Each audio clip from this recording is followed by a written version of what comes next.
Hey everybody, it's Robin Phillips with the Robin Group and eXp Realty here in Charleston, South Carolina. Everybody keeps asking me what's going to happen in the market in 2022, so let's talk about it.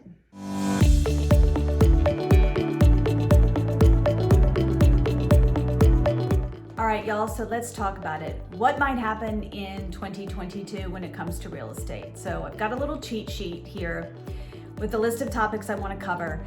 First and foremost is interest rates. We are hearing that interest rates will go up. Most people are kind of congregating around the 4% rate by the end of 2022. So what does that mean for the buyer? It means that the same priced house will cost you more in your monthly payment if interest rates go up. So what does that mean for you right now? Better to buy a home when interest rates are lower, it's cheaper. So do you want to wait till the end of 2022 if you can buy now? Probably not, if interest rates do actually go up. That's what everyone's predicting.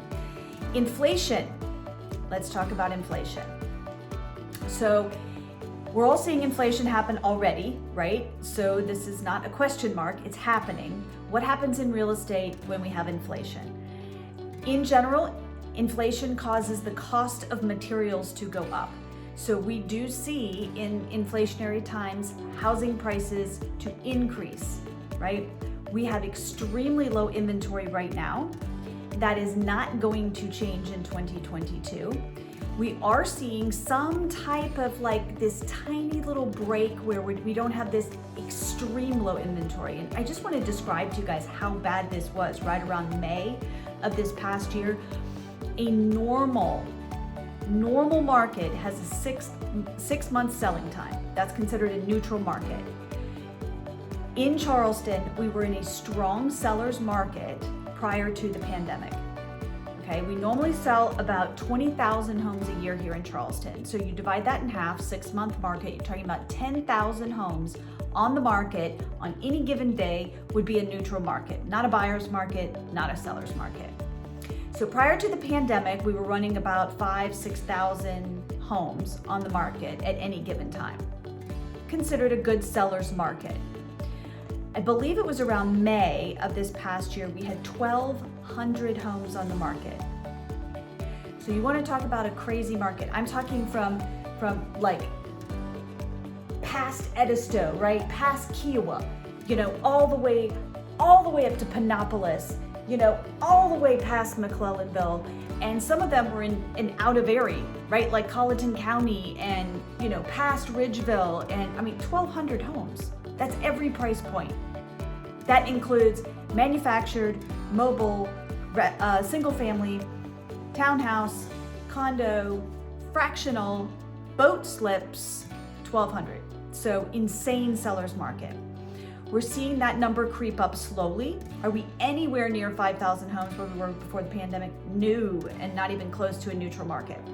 So we know that we're having trouble getting materials here, right? We're all hearing about everything taking a super long time to get here, particularly if you are building a home, whether it's with a home builder or a custom home, getting the materials has been challenging.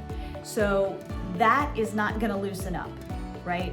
And so if the cost of materials is going up, the availability of the materials is still challenging. Supply and demand, cost of materials will go up even more, right? Nothing to do with inflation. So housing prices should continue to go up. We should see some sort of leveling off. We saw extreme price increases over this past year. We are seeing that instead of it going like this, it's kind of going like this. Now, very market specific, price point specific, sometimes neighborhood specific. But I will say that we are not seeing home prices go up 10, 15, 20% per month, which is what we were sort of seeing in that like horrible crunch time of this past summer. So that's inventory levels. That's inflation. To go back to inflation quickly, I just want to hit a note, right? So people talk about hedging against inflation all the time, right? Particularly if you have money and you're looking to invest it and invest it wisely. So we know, Forbes just put out an article about it, that real estate is a great hedge against inflation. So if that is something that you can do, it's worthwhile. And I will tell you that purchasing an investment property, it's a good time to do that too, for a couple of reasons. One is it could be an offset for you for your tax purposes. Talk to your tax advisor. And rental rates are going to continue to go up, right? If you can't buy a house because there's no inventory, you're going to rent. And we are already seeing rental rates going up. We're seeing a shortage of rentals here in Charleston in some areas already. So it is a great idea as rental rates go up, the value of your home goes up, right? That an investment property could be a smart move for you. Again, check with your tax advisor on that one.